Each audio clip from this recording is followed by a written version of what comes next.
नमस्कार, जय श्री कृष्णा।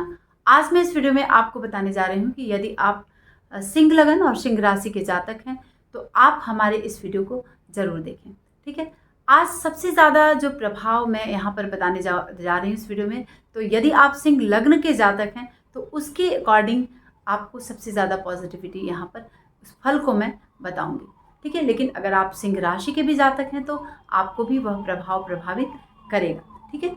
तो अगर आप सिंह लगन के जातक हैं तो आपके लग्न का जो स्वामी है वह सूर्य है। सूर्य का पूरा प्रभाव आपके व्यक्तित्व पर देखने के लिए मिलता है और जून 2022 में यदि सूर्य की स्थिति आपके लग्न में बनती है, आपके पंचम भाव में बनती है या फिर आपके नवम भाव में बनती है तो ये बहुत ही अच्छी स्थिति बनेगी। लेकिन वह चूंकि लग्नेश आपका एकादश भाव में मिथुन राशि में यहाँ पर जाकर बैठेगा तो सबसे ज़्यादा आपको कॉन्फिडेंस कौन देता है? वह आपका लग्न है।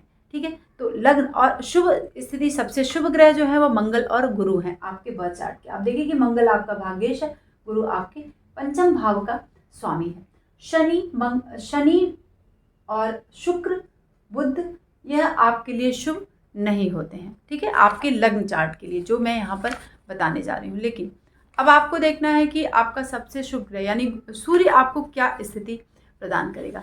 एकादश भाव में बैठकर सूर्य आपको लाभ की स्थिति से दो चार कराएगा, बहुत सारे लाभ आपको दिलाएगा। बहुत सारी चीज़ों को अगर आपको सीखना है, करना है तो सूर्य आपको उसमें इन्वॉल्व करेंगे और पूरा अपना एफर्ट आप देंगे और उस चीज़ को कार्यान्वित कर पाएंगे जून 2022 में। क्योंकि जो सूर्य की स्थिति है वो 15 जून को मिथुन राशि में चले जाएंगे। उसके पहले वह वृषभ में थे, तो जब वृषभ में थे तो शुक्र के घर में थे और बुध भी वहाँ पर है, तो शुक्र और सूर्य और बुध का यहाँ पर कॉम्बिनेशन बनेगा 15 जून तक, चूँकि वह दसम भाव के प्रभाव को आपको यहाँ पर प्रदान करेंगे। तो जब चूँकि आधा जून आपको तरक्की, हर कामों में सफलता, आपके बुद्धि की तीव्रता यहाँ पर आपको देखने के लिए मिली। लेकिन जैसे ही वह दशम एकादश में प्रवेश करेंगे वह समस्त चीज़ों का लाभ आपको, जो मेहनत आपने यहाँ पर किया है उसका लाभ यहाँ पर सूर्य आपको प्रदान करेंगे। ठीक है। अब आपको जानना है कि आपका पंचमेश क्या है। गुरुदेव बृहस्पति पंचम और अष्टम भाव के स्वामी होकर पंचमेश अष्टम में आ गए और मंगल के साथ बैठे। अब यहाँ पर देखिए, सिंह लगन के जातक अगर आप हैं तो आपका भाग्येश भी अष्टम में आ गया है और आपका पंचमेश भी अष्टम में आ गया है।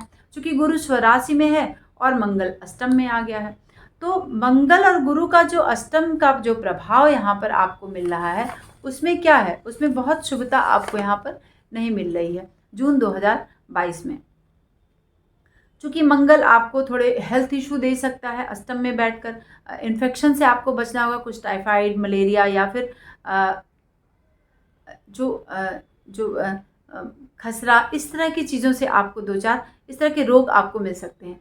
धन जो है अगर कहीं फंसा है, कहीं मिलना है तो वह मिलने की थोड़ी सी बाधा आ सकती है, खर्चे ज़्यादा हो सकते हैं।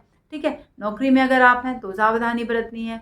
ठीक है। कहीं आप ऊंचाई पर काम कर रहे हैं या फिर पहाड़ों पर एरिया में आप रहते हैं या फिर कोई ऐसा काम है जो आप बहुत ऊंचाई पर जाकर कुछ टेक्नीशियन का काम करें, वहाँ पर आपको संभलना है ना। ऊंचाई से गिराने का काम यहाँ पर मंगल, जो बृहस्पति हैं मंगल, वह आपको यहाँ पर कर रहे हैं। ठीक। चूँकि भाग्य का भी पक्ष नहीं मिल रहा है। आप देखिए कि पंचम भाव भी, पंचमेश और मंगल दोनों यहाँ पर बैठ गए। चूँकि स्वराशि में गुरु बैठा है तो विपरीत राजयोग, एक हर्ष योग का निर्माण यहाँ पर कर रहा है इस महीने में जून 2000। चूँकि 12 से 13 महीने गुरुदेव बृहस्पति आपको यहाँ पर रहेंगे। अकस्मात धन है, पैतृक संपत्ति मिलने की संभावना, अकस्मात धन की संभावना बन रही है। किसी की धरोहर आपको यहाँ पर मिल सकती है। धरोहर अगर आपने किसी की रखी है अपने पास तो अचानक से हो सकता है उसकी मृत्यु हो जाए और वह पैसा आपके, या फिर वो जो भी कुछ भी छोटा मोटा जो बड़ी कुछ भी इस तरह की प्रॉपर्टी आपको अकस्मात मिलने के चांसेस गुरुदेव बृहस्पति 12 से 13 महीने में बना रहे हैं। ठीक है। तो व्यवसाय को भी ध्यान में देना है, कर्ज आपको बिल्कुल से नहीं लेना है ना। तो और उसकी हो सकता है लौटाने की भी ज़रूरत ना पड़े अगर जो प्रॉपर्टी आपको मिल रही है इस तरह की। तो यहाँ पर ये शुभता यानी इस विपरीत राजयोग और हर्ष योग का प्रभाव आपको देखने के लिए मिल सकता है अगर इस तरह की चीज़ें आपके बर्थ चार्ट में भी हैं तो, है ना। तो क्योंकि गोचर से गुरुदेव बृहस्पति अष्टम में आ गए हैं, तो गड़ा हुआ धन, इस तरह की प्रॉपर्टी जो किसी दूसरे की है और आप सेवा कर रहे हैं, आपको मिल जाए अचानक से, है ना। तो ये कंडीशन गुरुदेव बृहस्पति बना रहे हैं। मंगल भी आपके नवम भाव के स्वामी होकर अष्टम में बैठे हैं, तो मंगल भी यहाँ पर हमने बताया कि हेल्थ को लेकर आपको सावधानी बरतनी है। फिर आप देखेंगे कि शनि की स्थिति क्या है। शनि आपके सप्तम भाव के स्वामी हैं और आपके छठे भाव के स्वामी हैं, और सप्तम में शश योग का निर्माण कर रहे हैं, ठीक है। सप्तम में बैठकर, चूंकि वक्री रहेंगे जून में, 5 जून से ही वह वक्री हो जाएंगे। यहाँ पर देखें कि शनिदेव 29 अप्रैल को कुंभ में प्रवेश कर गए और 5 जून को वह वक्री हो जाएंगे और 23 अक्टूबर तक वक्री रहेंगे, ठीक। तो जब वह वक्री रहेंगे और आपके सप्तम में बैठे हुए हैं, तो आपको क्या प्रदान करेंगे, है ना। तो आप अपने साझेदारी का अगर काम करते हैं तो उसमें भी आपको सावधानी, किसी से रिलेशनशिप बन सकता है, क्योंकि शश योग जब भी निर्मित होता है तो अपनी शुभता के साथ साथ थोड़ी सी इन चीज़ों में वह उलझाता है। अपने चरित्र पर आपको बहुत ध्यान देना है, ठीक है, क्योंकि वह छठे भाव का भी प्रभाव देगा और सप्तम का भी प्रभाव देगा जब वह वक्र स्थिति में आएगा। परीक्षा की तैयारी अगर कर रहे हैं तो छूटने के थोड़ी संभावनाएं बन सकती हैं, तो आपको एकदम से प्रॉपर प्रिपरेशन करके आपको पहले से तैयार रहना है कि हमें इस तरह का हमें इस तरह की गलती नहीं करनी है। अपने वरिष्ठों से झगड़े की संभावना शनिदेव यहाँ पर बना रहे हैं।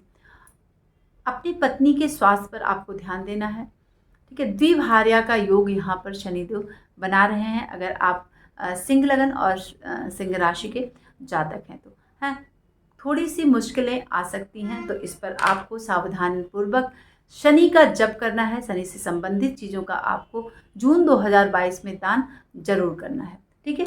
तो अब हम आपको बताएंगे कि शुक्र की स्थिति क्या है। शुक्र आपके दसम और आपके तृतीय भाव का स्वामी होकर आपके नवम भाव में राहु के साथ शुक्र देव जो है वह 18 जून तक यहाँ पर मेष राशि में रहने वाले हैं। आपके नवम भाव में इनकी स्थिति बन रही है, तो नवम भाव जो है वह भाग्य का भाव है और वहीं पर गुरु शुक्र बैठे हुए हैं। तो इस समय जब अगर गोचर करते हैं वह, तो आपको काव्य की प्रेरणा शुक्रदेव प्रदान करेंगे। राहु भी बैठे हैं, तो कुछ इस तरह की प्रवृत्ति होगी। और अगर पहले से आप काम करते चले आ रहे हैं तो शुक्र क्या है, आपको प्रतिष्ठित कर देंगे कवियों के बीच में। तो ये एक शुभ फल आपको यहाँ पर मिल रहा है। चूँकि राहु है तो कुछ अड़चने आ सकती हैं, हो सकता है कोई कॉन्ट्रैक्ट साइन कर रहे हैं उसमें कुछ दिक्कतें आए, तो आपको सहर्ष तैयार हो जाना है, क्योंकि शुक्र अपनी शुभता के लिए तैयार है आपको देने के लिए, ठीक। अब आपको देखना है कि शुक्र जब वृषभ में आएंगे, बुध के साथ यहाँ पर संबंध बनाएंगे, तो शुक्र और बुध का संबंध, अगर आप, चूँकि शुक्र आपके तृतीय भाव, ये काम भाव भी होता है आपके पराक्रम के साथ साथ, ठीक है। तो दसम और कर्मेश है, तो आपको ऐसा कोई भी काम नहीं करना है जिससे कि आपकी प्रतिष्ठा पर दाग लगे, ठीक है। दसम में जब वह बैठेंगे और अपने प्रभाव को शुक्र देंगे, तो स्त्री के सुख में थोड़ी सी दिक्कतें कर सकते हैं, ठीक है। धन पक्ष को थोड़ा कमज़ोर कर सकते हैं, तो इसमें आपको शुक्र से संबंधित चीज़ों का दान कर लेना है अगर इसकी शुभता आपको वहाँ पर लेनी है। तो बुध आपके द्वितीय भाव का स्वामी है और आपके एकादश भाव का स्वामी है, और बुध की स्थिति दसम भाव में रहेगी, और बुध 25 अप्रैल से 2 जुलाई तक वृषभ में रहने वाला है। तत्पश्चात वह अस्त भी होगा और वह मार्गी वक्री, इस तरह की कंडीशन बुधदेव बनाएंगे। वह आपके द्वितीय भाव के स्वामी जब दसम भाव में आते हैं, तो आपको क्या करेंगे, आप चूँकि वह वाणी का भाव है, आपके पैसे का भाव है, तो दसम भाव में बैठकर वह आपको वरिष्ठों से तो शुभता प्रदान करेंगे, इसमें कोई दो राय नहीं है। अपने काम को कुछ भी अव्यवस्थित नहीं करना, बहुत व्यवस्थित तरीके से आपको अपने काम को बढ़ाना है। हो सकता है आप अपने वरिष्ठों की डांट सुन जाएं, लेकिन फिर भी आपको अच्छा होगा। अगर आप लेखक हैं, ज्योतिषी हैं, तो यह समय आपके लिए सावधानी का है। आपकी वाणी से कुछ इस तरह की बात ना निकल जाए जिससे कि आपकी प्रतिष्ठा पर आँच आ जाए। वैसे केंद्र में बुध आया है, ठीक है, बुध केंद्र में बैठा है, शुक्र के घर में बैठा है, लेकिन फिर भी आपको इन चीज़ों पर ध्यान देना है। राहु और केतु की स्थिति क्या है। राहु आपके, मैंने बताया कि राहु के साथ संबंध बना रहा है। राहु नवम भाव में है और केतु आपके तृतीय भाव में बैठा हुआ है। अब चूंकि तृतीय भाव में जब भी राहु केतु बैठता है, तो वह आपके पराक्रम, आपके इन सब चीज़ों का भाव है, तो धन के पक्ष को तो वह मजबूत कर देगा 18 महीने तक।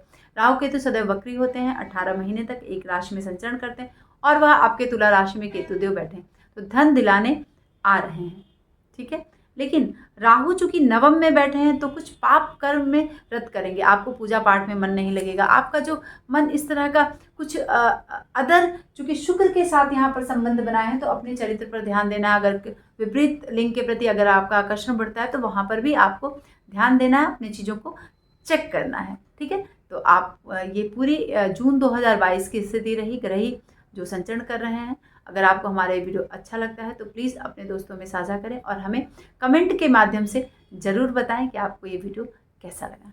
नमस्कार, जय श्री कृष्ण।